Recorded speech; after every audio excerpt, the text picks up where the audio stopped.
마가복음 10장. 예수께서 그곳을 떠나 유대 지방의 남쪽을 거쳐 요단강 동편으로 가셨다.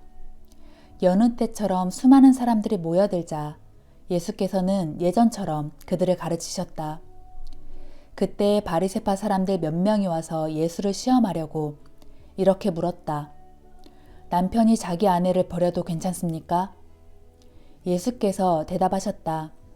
모세는 당신들에게 뭐라고 가르쳤소? 그들이 대답했다. 이혼 증서를 써주면 아내를 버려도 좋다고 했습니다. 예수께서 말씀하셨다. 모세가 이런 율법을 만든 것은 당신들 마음이 본래 악하기 때문이요. 애당초 하나님께서는 청지 창조 때부터 사람을 남자와 여자로 만드셨소. 이런 이유로 남자는 부모를 떠나 자기 아내와 합하여 둘이 한 몸이 된다 하였소.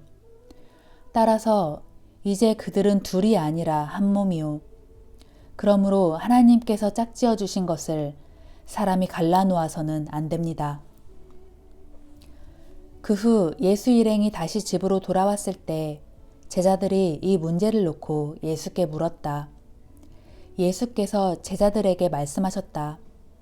누구든지 자기 아내를 버리고 다른 여자와 결혼하면 그는 자기 아내에게 간음죄를 짓는 것이다. 또 아내가 자기 남편을 버리고 다른 남자와 결혼하면 그 여자 역시 남편에게 간음죄를 짓는 것이다. 그때 사람들이 어린아이들을 예수께 데리고 와서 쓰다듬어 주시기를 바랐다. 그런데 제자들은 선생님을 괴롭히지 말라고 나무라면서 그들을 돌려보내려 하였다. 예수께서 이것을 보시고 크게 화를 내며 제자들에게 말씀하셨다. 어린아이들이 내게로 오는 것을 막지 말아라. 하나님의 나라는 이런 어린아이와 같은 자들의 것이다. 내가 분명히 말한다. 누구든지 어린아이와 같은 마음으로 하나님 나라를 받아들이지 않으면 결코 그곳에 들어가지 못할 것이다.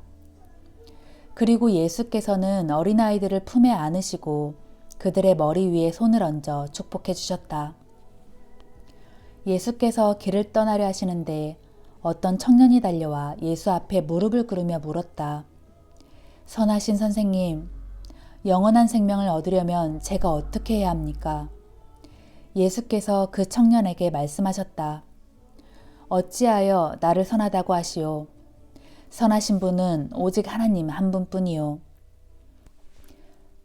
당신은 계명을 잘 알고 있지 않소?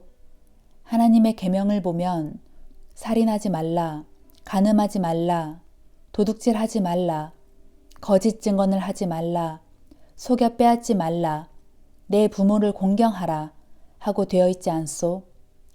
그 청년이 대답했다. 선생님, 저는 어릴 때부터 이 모든 계명들을 잘 지켜왔습니다. 그러자 예수께서 그 청년을 사랑스러운 눈으로 바라보시며 말씀하셨다. 그런데 당신에게 한 가지 부족한 것이 있소. 가서 당신이 가진 것을 다 팔아 가난한 사람들에게 나누어 주시오. 그리하면 하늘에서 보화를 얻게 될 것이오. 그런 다음에 다시 와서 나를 따르시오. 이 말씀을 듣자 그 청년은 침통한 표정을 짓더니 슬퍼하며 예수를 떠나갔다. 그 청년은 많은 재물을 가진 큰 부자였기 때문이었다. 예수께서 제자들을 둘러보시며 말씀하셨다. 부자가 하나님의 나라에 들어가기란 참으로 어려운 일이다. 이 말씀을 듣고 제자들이 크게 놀라며 의아해하자 예수께서 다시 제자들에게 말씀하셨다. 얘들아, 하나님의 나라에 들어가기가 얼마나 어려운지 모른다. 부자가 하나님의 나라에 들어가는 것보다 차라리 낙타가 바늘귀로 빠져나가는 것이 더 쉽다. 제자들은 더욱 놀라며 의아해했다. 그러면 선생님, 이 세상에서 구원받을 사람이 도대체 누가 있겠습니까? 예수께서 제자들을 유심히 바라보시다가 말씀하셨다. 사람의 힘으로는 절대 불가능하다. 그러나 하나님으로서는 모든 것이 가능하다. 그때 베드로가 예수께 말했다. 선생님, 보시다시피 저희는 모든 것을 버리고 주님을 따랐습니다. 예수께서 대답하셨다. 내가 진정으로 너희에게 말한다. 누구든지 나를 위하여 또 복음을 위하여 자기 집이나 형제나 자매나 어머니나 아버지나 자녀나 재산을 버린 사람은 지금 이 세상에서 핍박도 함께 받겠지만 자신이 버린 것들을 100배로 돌려받을 것이다. 그러나 무엇보다 장차 오는 세상에서는 영원한 생명을 얻게 될 것이다. 그러나 그런 자들 가운데서도 먼저 된 사람이 나중되고 나중된 사람이 먼저 되는 일이 많을 것이다.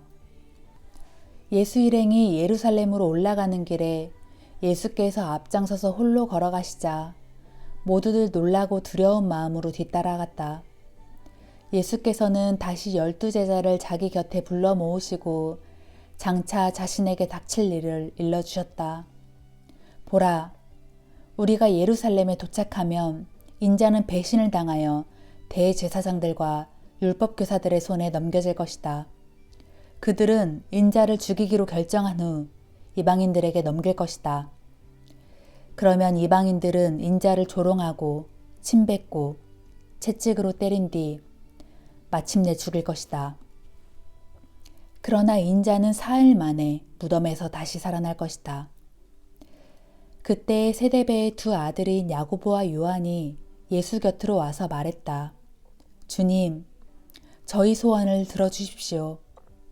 예수께서 물으셨다. 너희가 무엇을 원하느냐? 그들이 말하였다. 예수께서 영광의 자리에 앉으실 때 저희 가운데 한 명은 주님의 오른편에 또 한 명은 주님의 왼편에 앉게 해주십시오. 예수께서 대답하셨다. 너희가 지금 내게 요청하는 것이 과연 무엇을 뜻하는 것인지나 알고 하는 말이냐? 너희는 내가 마셔야 할 쓴 잔을 마실 수 있느냐? 내가 받아야 할 고난의 세례를 받을 수 있느냐? 그들이 대답했다. 예, 저희는 할 수 있습니다.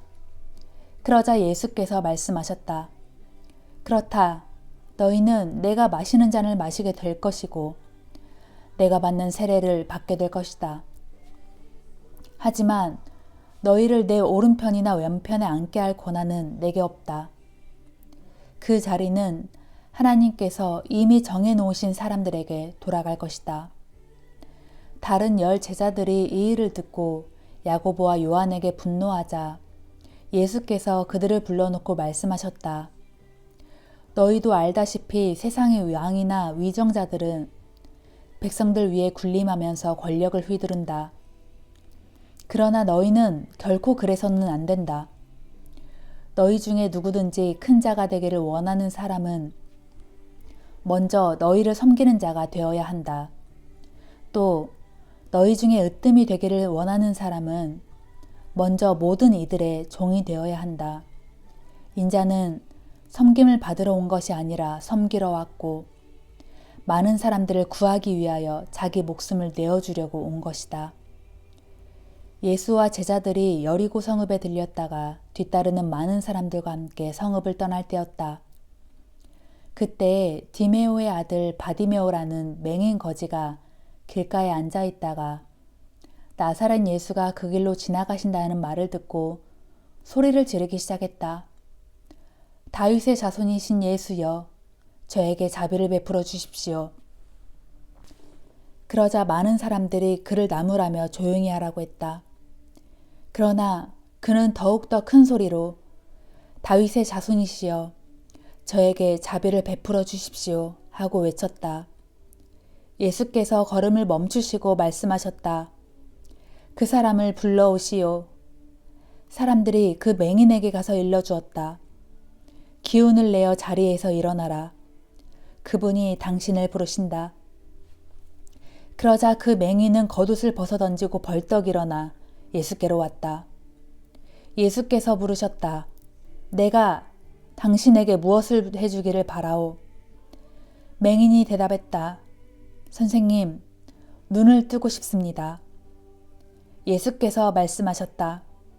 이제 가시오. 당신의 믿음이 당신을 낫게 하였소. 그러자 그 즉시 맹인은 눈을 떠 보게 되었다. 그리고 예수를 따라 나섰다. 아멘.